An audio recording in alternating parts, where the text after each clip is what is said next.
नमस्कार प्यारे साथियों, मैं अजीत स्वागत करता हूं आपके अपने प्यारे परिवार रोजगार विद अंकित पर। कैसे हैं आप सब लोग? आशा है बहुत अच्छे होंगे, स्वस्थ होंगे, लाजवाब होंगे।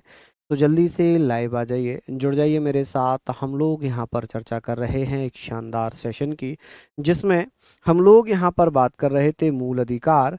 आज हमारा मूल अधिकार की क्लास नंबर मूल अधिकार क्लास नंबर 3 है और इसमें हम बात करेंगे। सर हमने कहाँ तक पढ़ा था, एक बार कमेंट करके बताइए। पॉलिटी हमारा चल रहा है और पॉलिटी में जो हमारा टॉपिक है वो होगा मूल अधिकार। चलिए यहाँ पर हम बात करेंगे सर मूल अधिकार के बारे में, फंडामेंटल राइट्स के बारे में। तो आप मुझे बता सकते हैं कि fundamental fundamental rights fundamental rights ठीक है जी, इसके बारे में हम चर्चा करेंगे। मूल अधिकार जब हम पढ़ेंगे तो यहाँ पर हमने बहुत सारी चीज़ें पढ़ी हैं।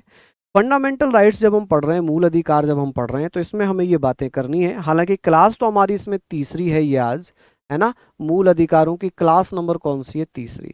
हमने अनुच्छेद 20 तक पढ़ लिया था, स्वतंत्रता के अधिकार चल रहे थे, हमने 20 तक पढ़ लिया था। आज अनुच्छेद 21 हम पढ़ेंगे। अनुच्छेद 21 में हम बात करेंगे। देखिए अनुच्छेद 21 के बारे में हम पढ़ रहे हैं और यहाँ पर हमें पढ़ना है कि अनुच्छेद 21 में लिखा था प्राण एवं दैहिक स्वतंत्रता। प्राण एवं दैहिक स्वतंत्रता, protection of life and personal liberty. मुझे मेरे जीवित रहने का अधिकार है, दैहिक स्वतंत्रता का अधिकार है, मैं किससे शादी करूं, किससे शादी ना करूं, ये सारे जो अधिकार हैं इसके बारे में हम चर्चा कर रहे हैं। देखिए यहाँ पर कौन कौन से अधिकारों की चर्चा होगी। आप कहेंगे सर विवाह, शादी करने का अधिकार इसमें आ जाएगा। आप कहेंगे सर शादी का अधिकार इसमें होगा कि आप जिससे मन चाहे उससे शादी कर सकते हैं। शादी का अधिकार कह लें, शादी की आज़ादी कह लें, ठीक है, आज़ादी। आप कहेंगे साफ पानी पीने का अधिकार होगा। साफ पानी, अगर आपको गंदा पानी दिया जा रहा है उससे आपकी मृत्यु हो सकती है, उससे आपकी क्या हो सकती है? मृत्यु हो सकती है। चलिए यहां पर हम बात करेंगे। और यहां पर क्या है? विदेश जाने की स्वतंत्रता। विदेश जाने की स्वतंत्रता, विदेश जाने की स्वतंत्रता भी इसी में होगी, विदेश जाने की आज़ादी। ठीक है, आप कहेंगे सर विदेश जाने की आज़ादी भी इसी में आएगी। इसमें और क्या होगा भैया? चिकित्सा सहायता, चिकित्सीय सहायता, चिकित्सीय सहायता, मेडिकल हेल्प। इसका मतलब क्या है? सहायता। इसका मतलब है कि जैसे किसी का एक्सीडेंट कहीं हो रहा है, किसी को गोली लग गई, किसी को कुछ भी लग गई, तो यहां पर हम बात पढ़ाते हैं। देखिए जल्दी से बढ़िए सर, आप केवल, मैं भैया हिस्ट्री पॉलिटी स्टैटिक्स सब पढ़ा रहा हूँ, तो आप अभी प्लीज पॉलिटी पढ़िए, अभी प्लीज पॉलिटी पढ़िए। यहाँ पर हम बात कर रहे थे कि सर जो चिकित्सा चिकित्सा के बारे में हमने बात की है, तो आप लोग मुझे बताएंगे कि सर यहाँ हम इसके बारे में बात करेंगे कि सर ये आप मुझे बताइए कि चिकित्सीय सहायता, मेडिकल हेल्प, कि पहले क्या होता था कि पुलिस वाले के आने पर ही डॉक्टर इलाज करता। मान लो किसी को गोली लग गई, है ना, किसी को गोली मार दी किसी ने, हॉस्पिटल लेकर पहुंचे तो डॉक्टर कह रहा है नहीं अभी मैं इलाज नहीं करूंगा, ये तो पुलिस केस है, पहले पुलिस वालों को बुला कर लाओ, इसकी एफआईआर करवाओ, तब जाकर मैं इसका इलाज करूंगा। तब तक तो आदमी का हैप्पी बर्थडे हो जाता था, हैप्पी बर्थडे हो लेता था। तो भैया ये नियम बना कि पहले इलाज होगा, उसके बाद पुलिस कार्यवाही होगी। पहले क्या होगा? पुलिस कार्यवाही होगी। अब इसमें और क्या जोड़ा है? नया क्या जोड़ दिया है? नया है नींद का अधिकार। नींद का अधिकार, अगर आपको कोई सोते हुए जगा रहा है तो वो आपके अनुच्छेद 21 का उल्लंघन कर रहा है। राइट टू स्लीप, जीवन का अधिकार। तो हम यहाँ पर बात कर रहे हैं, हम यहाँ पर बात करेंगे कि सर नींद का अधिकार, जीने का अधिकार, ये किस में आता है? नींद का अधिकार, जीविका का अधिकार, ये सारी चीजें हमने पढ़नी है, सारी चीजें हमने पढ़नी है। तो ये सारी चीजों को आप बताइए। अच्छा, जय शक्ति कह रहे हैं सर आई लव यू, आपसे पढ़कर मेरे चाचा का सिलेक्शन। अरे वाह, धन्यवाद, बहुत बहुत धन्यवाद। ये सारे पॉइंट हमने पढ़ लिए कि आज़ादी, साफ पानी, विदेश जाने की स्वतंत्रता, चिकित्सा। इसमें एक और है, आप कहेंगे सर निजता का अधिकार। किसका? निजता का अधिकार। निजता का अधिकार के अंतर्गत आप कहेंगे सर निजता का अधिकार, राइट टू प्राइवेसी। आप अपनी प्राइवेसी रख सकते हैं, आप अपना फोन किसी को भी चेक करने के लिए नहीं देंगे, ये आपका अधिकार है। अब आप कहोगे सर आपके मम्मी पापा फोन मांग रहे हैं, भाई फोन मांग रहा है, क्या आप फोन दे सकते हो? तो आप भैया मजबूरी है, देना ही पड़ेगा। वरना यहाँ पर एक चीज ये है, आप इसमें ये ऐसे समझेंगे, इसमें ऐसे समझेंगे जो सारी चीजें बहुत महत्वपूर्ण है।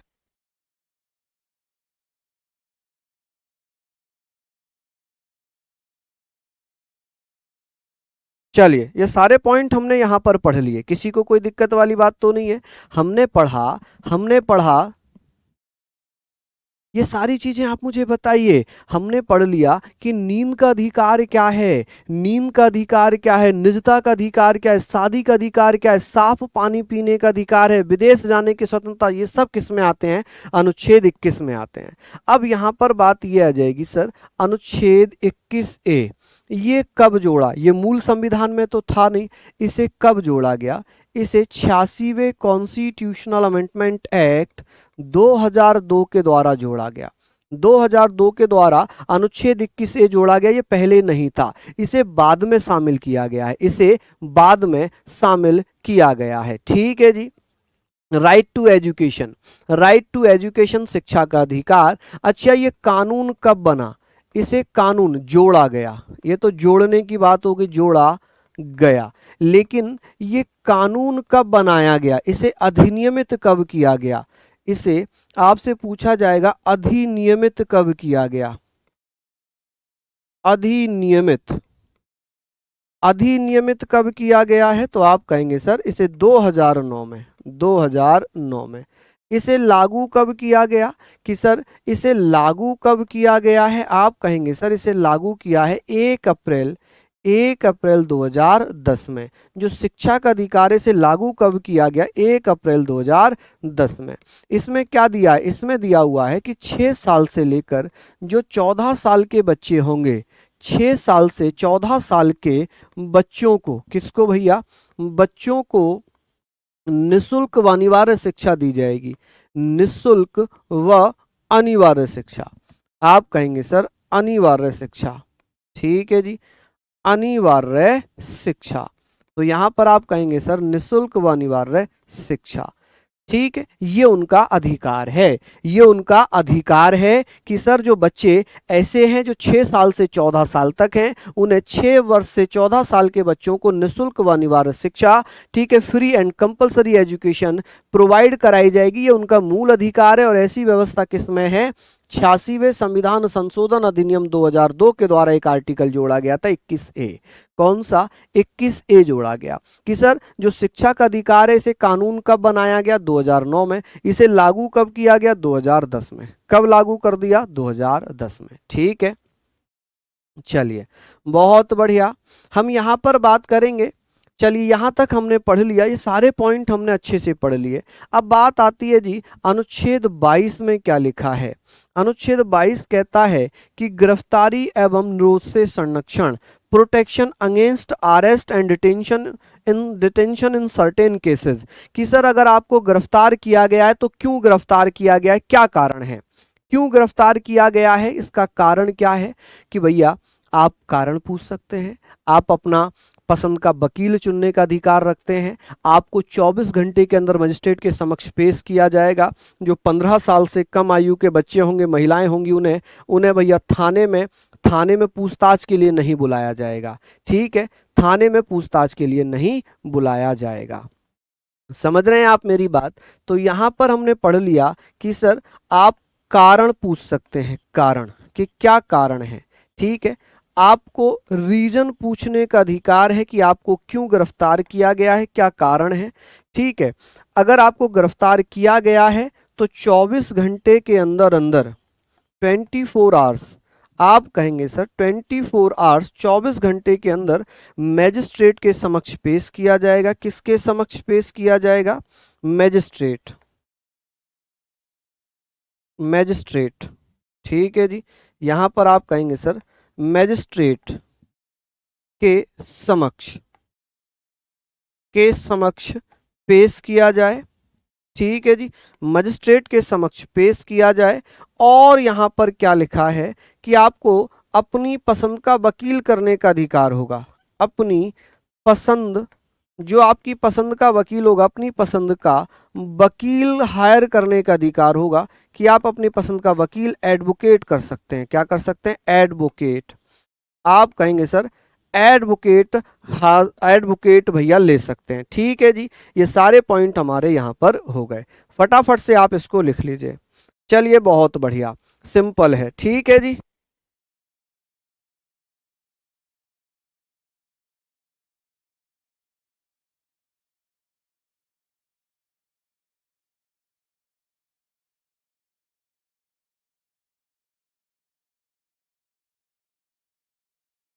चलिए ये सारी बातें हमने यहाँ पर लिख ली। ठीक है जी,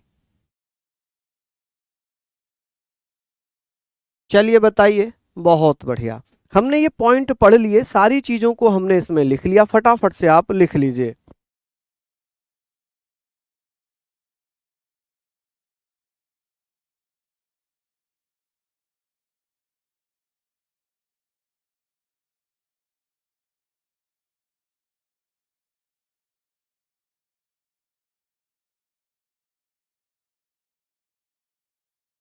चलिए बहुत बढ़िया, यहां तक हमने ये सारी चीजें लिख ली। अब आप मुझे बताइए, इतना आपने लिख लिया क्या? इतना आपने लिख लिया क्या? आगे बात करें, आगे बात करें, है ना? यहां तक लिख लिया होगा। अब बात आती है सर शोषण के विरुद्ध अधिकार। हम यहां पर बात कर रहे हैं शोषण के विरुद्ध अधिकार। अब बात आती है सर शोषण के विरुद्ध अधिकार, राइट अगेंस्ट एक्सप्लॉइटेशन, अनुच्छेद 23 और 24 की।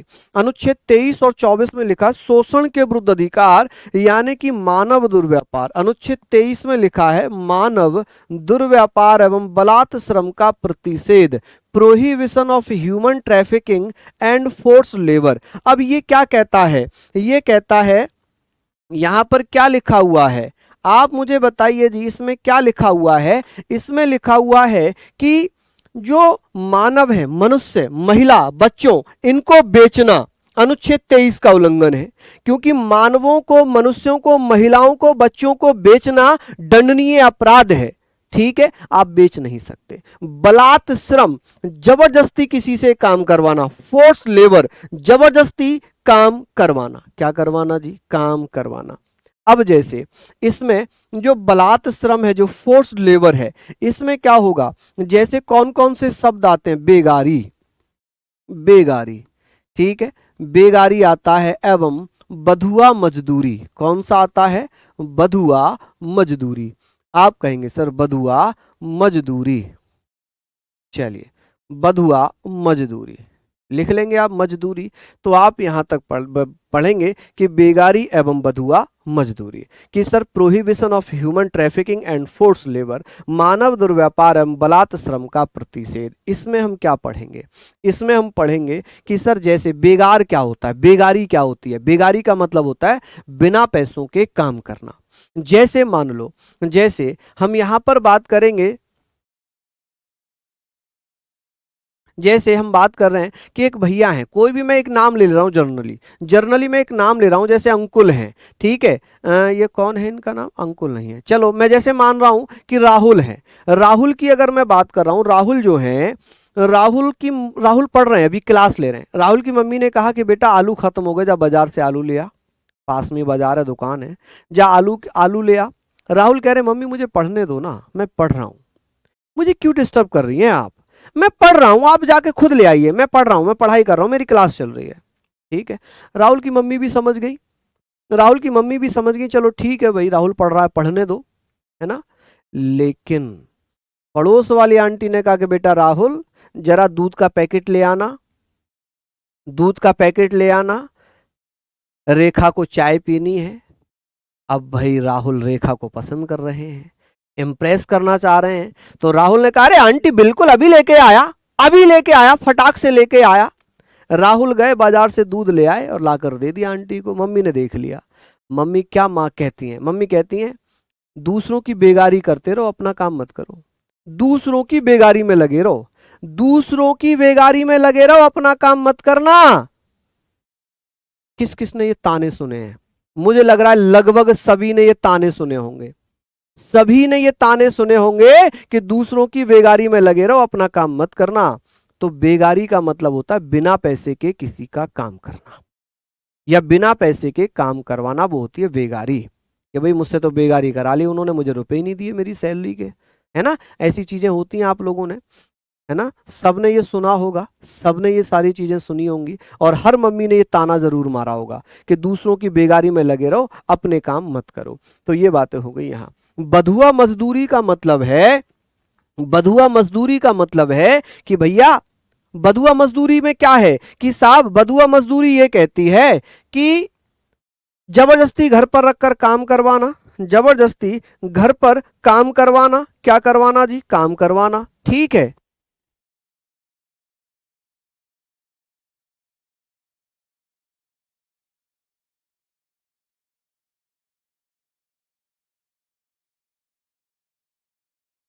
चलिए जल्दी जल्दी से इसको लिख लीजिए, फटाफट से इसको आप लोग लिख लीजिएगा, ठीक है जी। सारी चीजें हमने लिख ली, हमने बधुआ मजदूरी भी पढ़ ली, हमने ये सारी बातें भी पढ़ ली, ठीक है।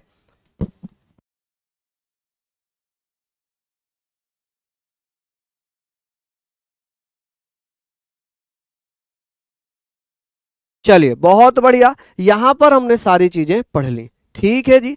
तो हमने पढ़ा है मानव दुर्व्यापार एवं बलात्श्रम का प्रतिषेध, ये हमने पढ़ लिया कि सर बधुआ मजदूरी का मतलब होता है घर में जबरदस्ती रखकर काम करवाना। आपने देखा होगा कि बहुत सारे घरों में जो है, आपने ये भी नोटिस किया होगा कि कहीं बाहर के आए हुए लोग जो थोड़ा सा मेंटली डिस्टर्ब होते हैं या बहुत ज़्यादा गरीब होते हैं, उन्हें उन्हें जो है उन्हें जो है क्या करते हैं, अपने घर में काम करवाते हैं, चारे का काम करवाते हैं, गाय भैंस का काम करवाते हैं, उन्हें नहीं जाने दिया जाता है ना। तो वो बधुआ मजदूरी है। अनुच्छेद 24 में लिखा है बालकों के नियोजन का प्रतिषेध, बालकों के नियोजन का प्रतिषेध, prohibition of employment of children, ऐसे बच्चे जो 14 साल से कम हैं उन्हें किसी जोखिम वाले कार्यों में नहीं लगाया जाएगा, ठीक है। किसमें, जोखिम वाले कार्यों में नहीं लगाया जाएगा। तो आप कहेंगे सर 14 साल से जो कम आयु के बच्चे हैं, 14 साल से कम आयु के जो बच्चे हैं, 14 साल से कम आयु यानी कि एज के बच्चों को जोखिम वाले कार्यों में नहीं लगाया जाएगा। किसमें, आप कहेंगे सर वाले जोखिम वाले कार्यों में नहीं लगाया जाएगा, कार्यों में नहीं लगाया जाएगा, में नहीं लगाया जाएगा, नहीं लगाया जाएगा। क्या यहां तक आपने लिख लिया कि सर जोखिम वाले कार्यों में नहीं लगाया जाएगा। खत्म हो गई चीजें। चलिए पढ़िए कि सर 14 साल से कम आयु के बच्चों को जोखिम वाले कार्यों में नहीं लगाया जाएगा। ये जर्नल सी बातें हो गई, खत्म हो गई चीजें यहां तक। चलिए बहुत बढ़िया, बेहतरीन। आगे बात करें, आगे बात करते हैं। अब आती है बात किसकी, धार्मिक स्वतंत्रता का अधिकार। किसकी हम बात करेंगे, धार्मिक स्वतंत्रता का अधिकार। देखिए अनुच्छेद 25 से लेकर 28 तक दिया हुआ धार्मिक स्वतंत्रता का अधिकार। अब यहां पर हम बात कर रहे हैं, बात यहां पर ये आ रही है कि सर अंतःकरण आदि की स्वतंत्रता अनुच्छेद 25 में है। अनुच्छेद 25 में क्या कहता है, ये कहता है कि मेरी मर्जी है, मैं जिस धर्म को मानना चाहूं, जिस धर्म का पालन करना चाहूं, ये अधिकार मुझे अनुच्छेद 25 से मिला है, ठीक है। मैं सनातनी हूं, मैं सनातन को मानूंगा, ठीक है। कोई जो मुस्लिम है वो इस्लाम को मानेंगे, जो क्रिश्चियन है वो क्रिश्चियन को मानेंगे, है ना, कि भाई जो ईसाई है वो ईसाई धर्म को मानेंगे, जो सिख है वो सिख को मानेंगे, है ना, और जो भैया पारसी है वो पारसी को मानेंगे। तो ये अपने अपने मन के ऊपर है कि जिसमें जिसका जो है मन लगे। एक प्रथा हुआ करती थी संथारा प्रथा, मैं एक एग्जाम्पल दे रहा हूं। देखिए हुआ क्या हुआ, ये संथारा प्रथा सलेखना प्रथा जैन धर्म में है। किसमें है जी, जैन धर्म में। तो राजस्थान हाई कोर्ट ने जैन धर्म की सलेखना प्रथा या संथारा प्रथा पर रोक लगा दी। क्या कर दी जी, रोक लगा दी। चलिए बहुत बढ़िया, शानदार। अ, चलिए एक मित्र हैं, ये बहुत देर से कमेंट कर रहे हैं भाई, क्या कमेंट है इनका बताओ। अच्छा अच्छा अच्छा, क्या आपका पूरा घर लिखवा लिया क्या है। 500-600 रुपए का कोर्स बहुत महंगा लग रहा है आपको। ये जो आपकी क्लास चल रही है, एप्लीकेशन का खर्चा है, नेट का खर्चा है, लाइटों का खर्चा है, ये सारा खर्चा ये कहाँ से आएगा?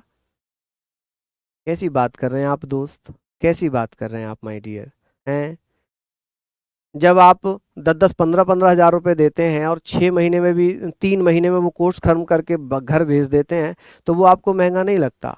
कैसी बात कर रहे हो आप हैं? ये तो बड़ा अजीब सी बातें हो गई। हमने यहाँ पर बात कर ली कि सर अंतःकरण से धर्म की आज़ादी, अंतःकरण से धर्म की आज़ादी। अब जब अंतःकरण से धर्म की आज़ादी की बात है तो हम यहाँ पर बात करते हैं, आप मुझे बताइएगा कि सर जब अंतःकरण से धर्म की आज़ादी की बात हो रही है तो इसमें हम ये कहेंगे कि भैया संथारा प्रथा पर राजस्थान हाई कोर्ट ने रोक लगा दी थी। जब राजस्थान हाई कोर्ट ने रोक लगा दी तो फिर बात ये हुई कि भाई सुप्रीम कोर्ट पहुंच गया जैन संप्रदाय। जैन संप्रदाय ने, सुप्रीम कोर्ट ने कहा जी मेरा अधिकार है, मैं जैसे चाहूं अपने धर्म का पालन करूं, और मेरा धर्म तो 2000 साल पुराना है, नियम कानून तो अभी आए, हम तो जैन धर्म को 2000 साल पुराने से मान रहे हैं, आप कोई कैसे हमारे धर्म पर रोक प्रतिरोप लगा देगा? राजस्थान हाई कोर्ट ने कहा था कि आईपीसी की धारा 309 का उल्लंघन करती है संथारा प्रथा, यानी कि आत्महत्या करना, खाना पीना छोड़ देता कोई व्यक्ति तो वो आत्महत्या की श्रेणी में आता है। किस में आता है? आत्महत्या की श्रेणी में आ जाता है, तो उसको, उस पर रोक लगा दी। तो सुप्रीम कोर्ट ने कहा कि नहीं भाई, जैन संप्रदाय का मामला है, जैसे वो चाहेंगे वैसे अपने धर्म को मानेंगे, अनुच्छेद 25 में लिखा हुआ है, ठीक है। तो राजस्थान हाई कोर्ट के फैसले पर कोर्ट स्टे दे दिया। और जो सिख हैं, जो सिख लोग हैं, वो कृपाण धारण करते हैं, कृपाण। आप तो कोई धारण कर लो कृपाण। जो पंजाबी लोग हैं, सिख लोग हैं, पगड़ी वाले, वो कृपाण लेकर चलते हैं। आप तलवार लेकर तो चलो, पुलिस धर लेगी आपको, लेकिन इन्हें नहीं धरती। क्यों? क्योंकि 25, अनुच्छेद 25 में लिखा हुआ है ये सारी चीजें। अनुच्छेद 26 में क्या लिखा है? धार्मिक कार्यों के प्रबंधन की स्वतंत्रता, freedom to manage religious affair. Freedom to manage religious affair का मतलब है कि सर धार्मिक कार्यों के प्रबंधन की स्वतंत्रता, धार्मिक कार्यों के प्रबंधन की स्वतंत्रता। यहां पर आप लोग पढ़ेंगे कि सर धार्मिक कार्यों के प्रबंधन की स्वतंत्रता इसमें है, freedom to manage religious affair. ये किसी व्यक्ति विशेष को नहीं मिलता, बल्कि ये समूह, ग्रुप या समितियों को दिया जाता है। जैसे जैसे अगर मैं बात करूं, मंदिर समिति है जो लंगर करवा रही है, गुरुद्वारा समिति है जो भंडारा करवा रही है, मंदिर समिति लंगर करवा रही है, गुरुद्वारा कमेटी, ठीक है, या और अन्य प्रकार की जो समितियां हैं, जो अन्य प्रकार की समितियां हैं, उन्हें उन्हें भैया क्या होगा, तो आप लोग यहां पर बात करेंगे।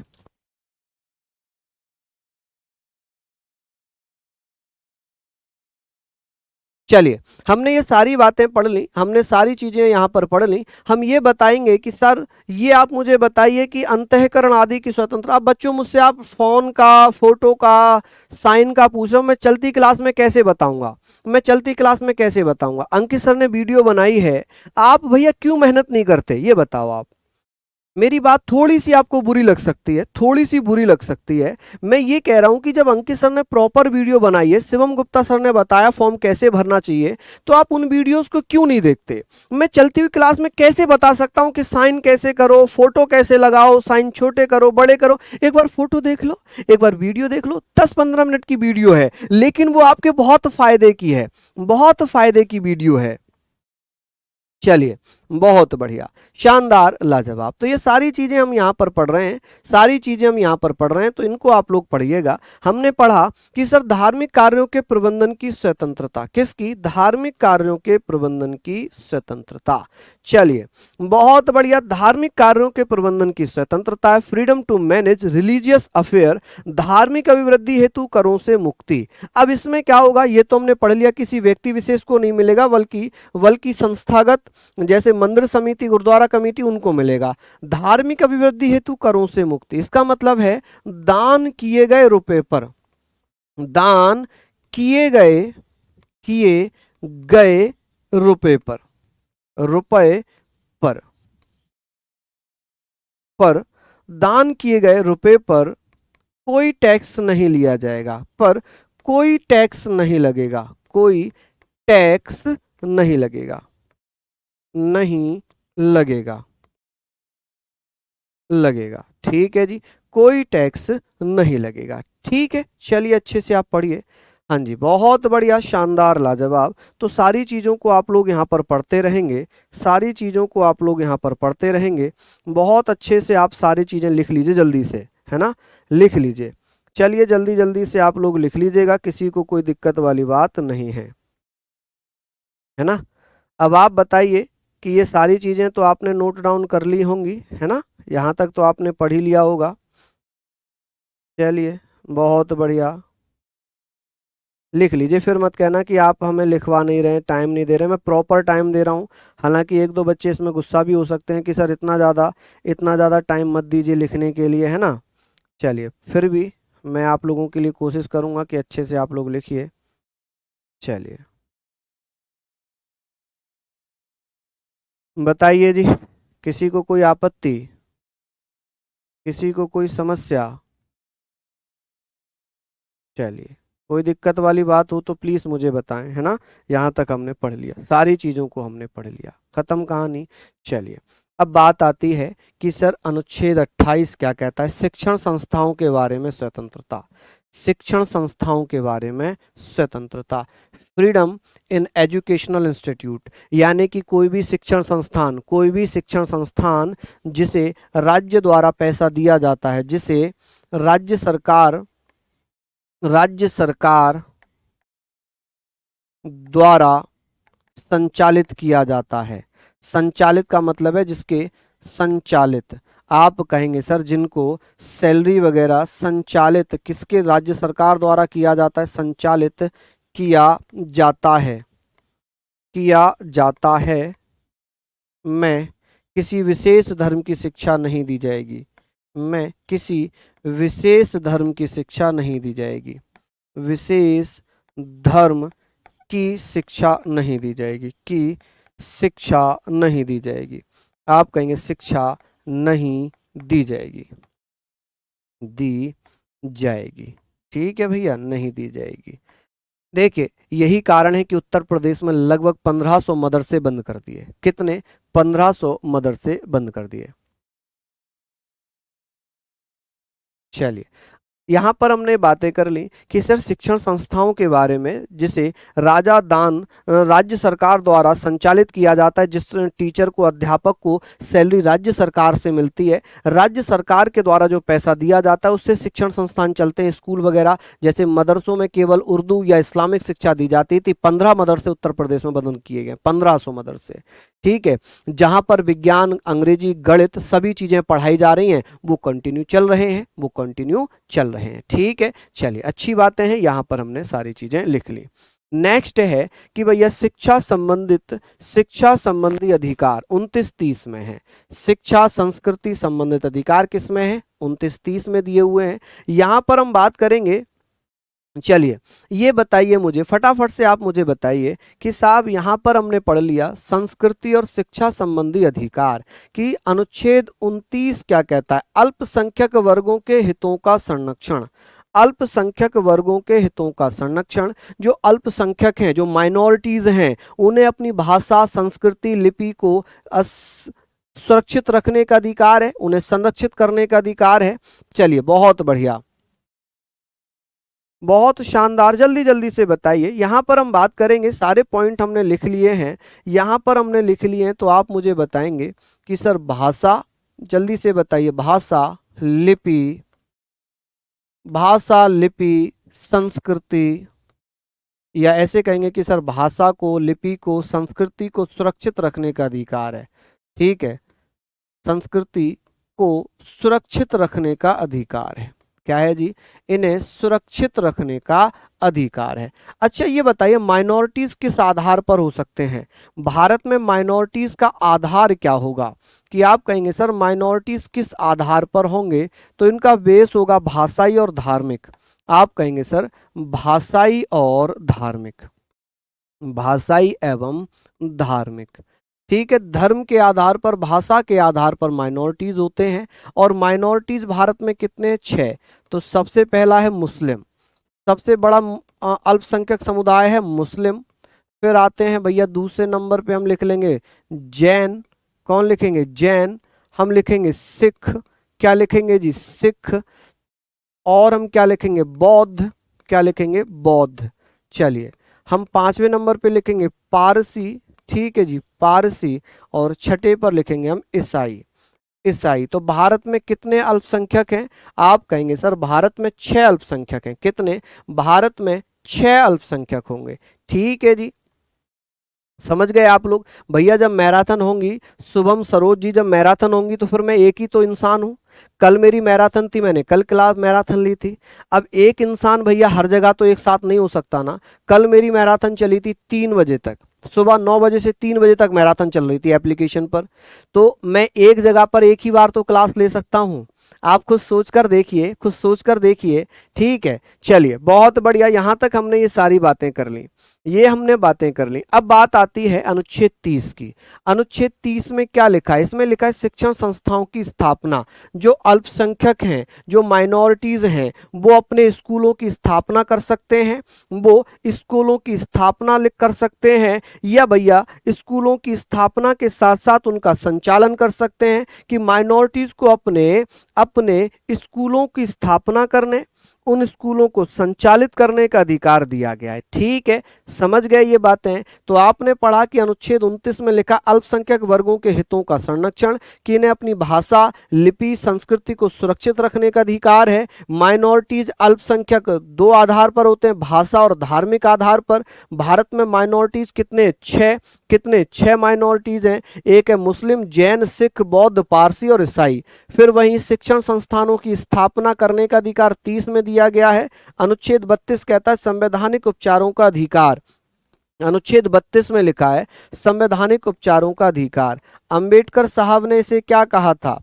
चलिए बताइए कि सर अंबेडकर साहब ने अनुच्छेद 32 को क्या कहा था? अंबेडकर साहब ने इसे, या अनुच्छेद 32 को क्या कहा? अनुच्छेद 32 को संविधान की आत्मा व हृदय कहा। आप कहेंगे सर 32 को क्या कहा? संविधान की आत्मा व हृदय, आत्मा व हृदय कहा, ठीक है जी, आत्मा व हृदय कहा। यहां तक आप लिखेंगे सर, बहुत अच्छा क्वेश्चन बनेगा कि सर अंबेडकर साहब ने अनुच्छेद 32 को संविधान की आत्मा व हृदय कहा। फटाफट से लिख लीजिए, फटाफट से यहां तक आप लोग लिख लीजिए, किसी को समस्या नहीं आएगी, दिक्कत वाली बात नहीं होगी, ठीक है। चलिए बहुत बढ़िया, शानदार, आगे बात कर लें। बताइए, जल्दी जल्दी से लिख लीजिए, है ना। यहां तक हमने लिख लिया, कोई दिक्कत? चलिए, है ना, ये सारी चीजें हमारी हो गई। अनुच्छेद 31 कहां गया? मैं यही कमेंट का ध्यान रख रहा था कि कौन कहेगा अनुच्छेद 31 कहां गया। अब ये बताइए किस किस बच्चे को डाउट है कि अनुच्छेद 31 कहां गया? चलिए पढ़ लीजिए, जल्दी से पढ़ लीजिए। अरे पढ़ लो भाई, किसी को रेस्ट वेस्ट ना करना, पढ़ लो, क्यों परेशान हो रहे हो आप इतने? मुझे लग रहा है कि आप इतने कमेंट कर रहे हो तो पढ़ाई तो कर ही नहीं पा रहे होगे। तो ऐसे सिलेक्शन नहीं होता जी, कड़वी बात है लेकिन बहुत सच्ची बात है, ऐसे सिलेक्शन नहीं होगा जैसे आप चाह रहे हो। आपको मेहनत करनी पड़ेगी, सिलेक्शन तभी होगा, है ना। केवल आरोप प्रत्यारोप लगाने से सिलेक्शन नहीं होते। चलिए बताइए, यहाँ पर हमने ये बातें कर ली हैं, जल्दी जल्दी से आप मुझे बताएंगे कि भैया अंबेडकर साहब ने अनुच्छेद 32 को हमने पढ़ लिया, लेकिन एक बच्चे ने पूछा कि अनुच्छेद 31 कहाँ गया। तो मैं बता दूं कि 44वां संविधान संशोधन अधिनियम 1978 के माध्यम से अनुच्छेद 31 और 19(1)(f) को हटा दिया गया, समाप्त कर दिया गया, ठीक है जी। चलिए तो बहुत बढ़िया। अब बात आती है कि अनुच्छेद 32 के तहत सुप्रीम कोर्ट कितनी रिट जारी करता है? तो सुप्रीम कोर्ट 5 रिट जारी करता है। कौन कौन सी रिट जारी करता है? एक तो है मैंडामस, है ना, मैंडामस परमादेश, हैवियस कॉर्पस बंदी प्रत्यक्षीकरण, उत्प्रेषण सर्टियोरेरी, प्रतिषेध प्रोहिबिशन, है ना। ये सारी चीजें हमने पढ़ी हैं, लिख लिया यहां तक। बात आती है कि साहब ये बताइए कि बंदी प्रत्यक्षीकरण अनुच्छेद 32 में सुप्रीम कोर्ट कितनी रिट जारी कर रहा है? अनुच्छेद 32 में, अनुच्छेद 32 में सुप्रीम कोर्ट के द्वारा 5 रिट जारी की जाती है। कितनी रिट्स जारी की जाती है? 5 रिट्स जारी की जाती है। कितनी? 5 रिट्स जारी की जाती है। कौन कौन सी रिट्स हैं? ठाकुर नितिन जी, धन्यवाद भैया। हम बात कर रहे हैं कि हैवियस कॉर्पस। हैवियस कॉर्पस का मतलब है बंदी प्रत्यक्षीकरण। इसका शाब्दिक अर्थ क्या है? व्यक्ति को प्रस्तुत किया जाए, व्यक्ति को प्रस्तुत किया जाए। जैसे किसी व्यक्ति को हाउस अरेस्ट कर लिया है तो व्यक्ति को प्रस्तुत किया जाए। ये किसमें लिखा है? अनुच्छेद 32 में सुप्रीम कोर्ट रिट जारी कर रहा है। ठीक है, अनुच्छेद 32 में ही मैंडामस यानी कि परमादेश। परमादेश का मतलब है हम आदेश देते हैं। जो सीनियर कोर्ट है वो जूनियर कोर्ट को आदेश देते हैं कि हम आदेश देते हैं। We give orders. प्रतिषेध, प्रोहिबिशन। प्रोहिबिशन का मतलब है मना करना या रोक लगाना, मना करना या रोक लगाना, रोक लगाना। कि किसी भी मामले पर, किसी भी मामले की अगर मैं बात करूं, चलिए हम यहां पर बात कर रहे हैं कि सर इसका मतलब है मना करना या रोक लगाना, रोक लगाना। ठीक है जी, चलिए पढ़ लीजिए। हमने यहां पर बात कर ली कि सर अनुच्छेद 32 में लिखा हुआ है किसी भी विषय पर, किसी भी विषय पर अगर मेरे मूल अधिकारों का उल्लंघन हो रहा है तो मैं डायरेक्ट सुप्रीम कोर्ट या हाई कोर्ट में जा सकता हूं। सुप्रीम कोर्ट जा रहा हूं तो अनुच्छेद 32 के तहत हैवियस कॉर्पस, इसका मतलब है कि जिस व्यक्ति को पुलिस वालों ने गिरफ्तार किया उसे जब उसे सशरीर प्रस्तुत किया जाए कि भाई क्यों गिरफ्तार किया गया, रीजन दो। मैंडामस का मतलब है परमादेश, हम आदेश देते हैं। सीनियर कोर्ट जूनियर कोर्ट को आदेश दे रहे हैं। ठीक है, चलिए आगे बात करेंगे। आगे बात करेंगे प्रतिषेध का मतलब है मना करना या रोक लगाना, मना करना या रोक लगाना। ठीक है, किसी भी फैसले पर या किसी भी, जैसे सीनियर कोर्ट ने जूनियर कोर्ट के फैसले पर मना कर दी, रोक लगा दी, स्टे दे दिया। कोई बड़ा अधिकारी छोटे अधिकारी को कह रहा कि भाई रुक जाओ, ये काम अभी मत करो, ये आपके जुरिक्शन में नहीं आता। ठीक है, ये आपकी जुरिक्शन में नहीं आता। यहां तक हमने पढ़ लिया। ठीक है, चलिए अनुच्छेद 32 को अंबेडकर साहब ने संविधान की आत्मा व हृदय कहा। पूछा जाता है संविधान के किस भाग को संविधान की आत्मा व हृदय कहते हैं? भाग 3 को। किस अनुच्छेद को संविधान की आत्मा व हृदय कहते हैं? अनुच्छेद 32 को। किसने कहा था? अंबेडकर साहब ने। प्रस्तावना को संविधान की आत्मा किसने कहा था? ठाकुरदास भार्गव ने। ये अलग अलग बातें हैं, ये सारी अलग अलग बातें हो जाएंगी। ठीक है जी, चलिए अब बात ये हमने कर ली, इसको भी आप लोगों ने लिख लिया होगा, यहां तक आप लोगों ने लिख लिया होगा। नेक्स्ट है, अब बात आती है उत्प्रेषण। उत्प्रेषण का मतलब है सर्टियोरेरी, पूर्णतः सूचित करना या मंगवा लेना। किसी भी सीनियर कोर्ट के द्वारा जूनियर कोर्ट को कहा जाता है कि भाई आपके पास जो पेंडिंग केस है इसकी सूचना आप मुझे दो, या उस केस को मेरे पास ट्रांसफर कर दो। जो केस आपके पास है इस केस को आप मेरे पास ट्रांसफर कर दो, या इसकी सूचना, इसके बारे में जानकारी आप मुझे दो। यानी कि सीनियर कोर्ट जूनियर कोर्ट से किसी भी केस को अपने पास ट्रांसफर करवा सकते हैं, उसके विषय में अपनी कानूनी जितनी भी जानकारियां हैं वो ले सकते हैं। समझ में आया? चलिए लिख लीजिए आप लोग। सारी बातें हो गई, यहां सारी बातें हो गई। चलिए नेक्स्ट हम यहां पर बात करेंगे अधिकार प्रेक्षा, क्यू वारंटो। इसका मतलब क्या है? आपका प्राधिकार क्या है? आपका प्राधिकार क्या है? It's your authority, it's your authority. चलिए यहां पर हम बात करेंगे, यहां पर हम बात करेंगे सर आपका प्राधिकार क्या होगा। सर संविधान में धाराएं हैं या नहीं? देखिए संविधान में गरिमा जी धाराएं जो होती हैं, अनुच्छेदों को भी धाराएं बोला जाता है। ठीक है, वैसे धाराएं सेक्शन होते हैं जो कि बीएनएस में होंगे। किस में होंगे? बीएनएस में। लेकिन हम जनरली हिंदी में भी अनुच्छेदों को धाराएं लिखते हैं। ठीक है, वो डिपेंड करता है क्वेश्चन में। क्वेश्चन में क्या पूछा है? संविधान की धाराएं यानी कि अनुच्छेद पूछे हैं या बीएनएस की धाराएं पूछी हैं। ठीक है, चलिए बहुत बढ़िया। मंडे में क्लास नहीं हुई थी क्योंकि कल मंडे था और कल मेरी सीटेट में मैराथन हो रही थी, सीटेट में मेरी मैराथन हो रही थी। ठीक है, चलिए हमने पढ़ लिया कि सर आपका प्राधिकार क्या है। ये बहुत इंपॉर्टेंट है, मतलब आप किसी के खिलाफ भी ये रिट जारी करवाकर उसकी नौकरी खा सकते हो। मान लो कि कोई व्यक्ति आपको लग रहा है ये फर्जी कागजों पर भर्ती हुआ है, ये भर्ती होने लायक था नहीं, ये फर्जी कागजों पर भर्ती हुआ है, तो आप ये रिट जारी करवा सकते हो। इसमें उसकी जांच होगी, जांच में अगर वो गलत पाया गया तो उसकी नौकरी जाएगी, जेल भी जाएगा, नौकरी जाएगी, वो जेल में भी जाएगा। क्या यहां तक आप लिख पाएंगे? बताएं। क्लास भैया लगभग 35 से 35 क्लासेस में खत्म हो जाएगी।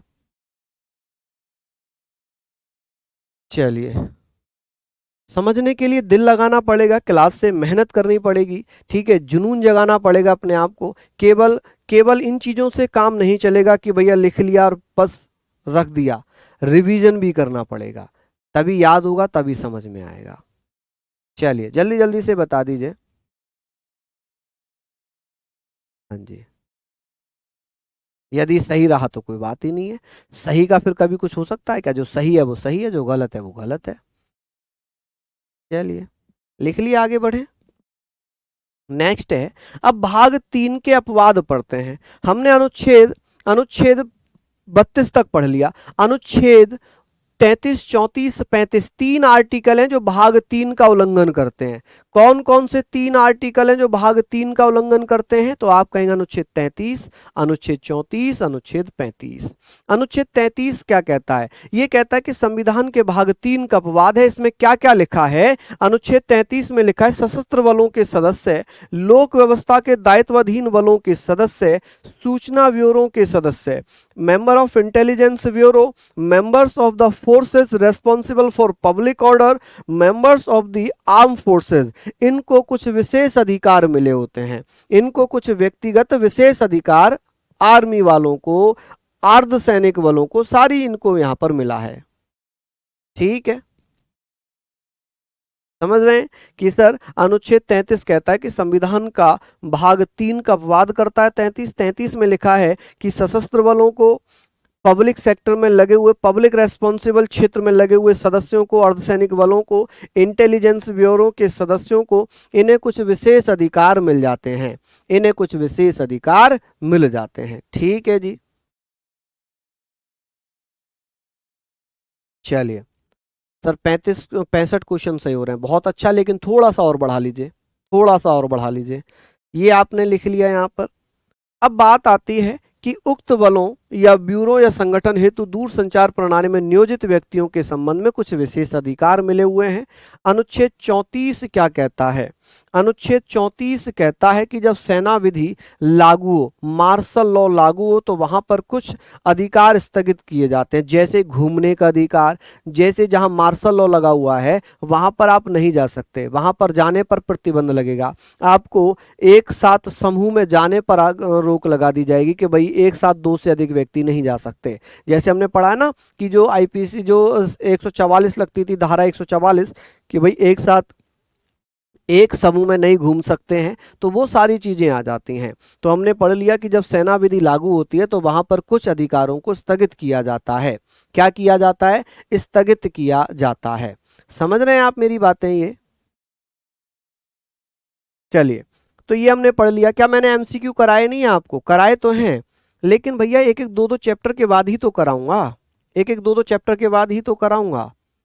अब हर चैप्टर में मैं एमसीक्यू कराऊंगा तो फिर चैप्टर कब कराऊंगा बताइए? 3 क्लास में ये खत्म नहीं हो पाया है, आज जाकर तीसरी क्लास में खत्म हो रहा है, क्योंकि स्पीड इतनी कम है। हल्की सी स्पीड बढ़ाता हूं तो आप मना करने लग जाते हैं। चलिए जल्दी से बताइए, जल्दी जल्दी से बताइए। हाँ जी बिल्कुल संदीप जी, पढ़ सकते हैं आप, हैंड राइटिंग नोट्स मिल रहे हैं, उनको आप लिख सकते हैं। ठीक है, ये आपने लिख लिया, यहाँ तक तो आपने सारी चीजें लिख ली, बाकी पीडीएफ भी मिल जाएगी, ये पीडीएफ भी आपको मिलेगी। यहाँ पर अगर हमने ये बात कर ली, बात आती है 33। 33 में 35, 35 इसमें लिखा है संसद को यह अधिकार है, मैं जर्नली बता रहा हूं अपनी भाषा में, ये तो किताबी भाषा है, मैं जर्नल भाषा में बता रहा हूं कि संसद को यह अधिकार है कि संसद मूल अधिकारों में या भाग 3 में जिनको अपराध घोषित किया गया उनके लिए कानून बना सकती है। जैसे कौन कौन से अनुच्छेदों में अपराध की व्यवस्था है? जैसे अनुच्छेद 17 और 23, कि अनुच्छेद 17 के उल्लंघन करने पर सजा है, अनुच्छेद 23 के उल्लंघन करने पर सजा है। ठीक है, तो ये सारी बातें हमने पढ़ ली। चलिए लिख लीजिए। सर पिछली बैच में कुछ और कराया था, इसमें ये करा रहे हो, कितने हथकंडे अपनाते हो ना आप लोग। अरे मूल अधिकार जो जिसमें कराए होंगे वो उसी में तो कराए होंगे, हैं? जो जैसे पढ़ाया होगा वैसे ही तो पढ़ाया होगा। मूल अधिकार भाग 3 में दिए तो पिछली क्लास में भी तो भाग 3 ही लिखवाया होगा, ऐसा थोड़ी होगा कि मैंने किसी और में कुछ लिखवा दिया।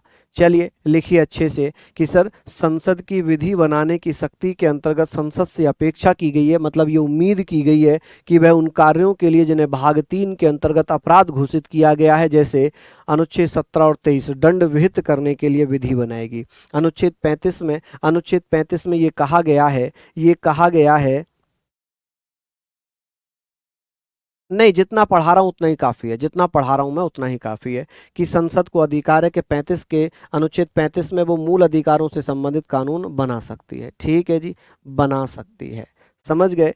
अब बात आती है कि सर ऐसे कौन कौन से अनुच्छेद हैं जो जो भारत के लोगों को भी और विदेशियों को दोनों को मिलते हैं। जो भारत के लोगों को मिलते हैं विदेशियों को भी मिलते हैं। जैसे विदेशी एवं भारतीय नागरिकों को प्राप्त मौलिक अधिकार, अनुच्छेद 14।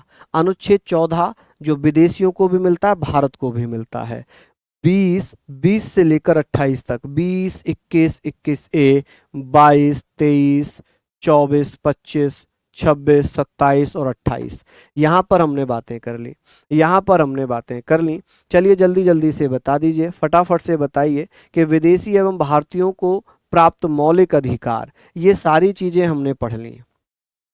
ठीक है, चलिए लिख लीजिए आप लोग कि सर ये भारत के लोगों को भी मिलते हैं और विदेशियों को भी ये अधिकार प्राप्त होते हैं। वहीं अगर मैं बात करता हूं केवल भारत के लोगों को, केवल भारत के लोगों को कौन कौन से प्राप्त होंगे, आप कहेंगे सर अनुच्छेद 15, 16, 19, 29, 30। ये वो अधिकार हैं जो केवल और केवल भारत के लोगों को मिलेंगे, जो केवल और केवल भारत के लोगों को मिलेंगे। इसमें मैं आपको डीपीएसपी की पीडीएफ एडवांस में दे रहा हूं ताकि जब आप लोग घर से पढ़ें, जब आप इसको घर से पढ़ें तो अच्छे से सारी चीज़ों को लिख पाएं। ठीक है, हालांकि इसमें मैं ऐड करवा दे रहा हूं। चलिए ठीक है, ये मैं आपको दे दूंगा एडवांस में ही ताकि आप लोग जब घर पर पढ़ेंगे उसको लिखेंगे और जब फिर क्लास होगी तो अच्छे से आप पढ़ाएंगे। हाँ जी, मैराथन आपकी इस रिवीजन कराने के लिए, तो ये मूल अधिकार थे जो आपके खत्म हो गए। कल हम पढ़ेंगे राज्य के नीति निदेशक सिद्धांत। क्या पढ़ेंगे? राज्य के नीति निदेशक सिद्धांत। चलिए, तो बहुत बहुत धन्यवाद, नमस्कार, जय हिंद।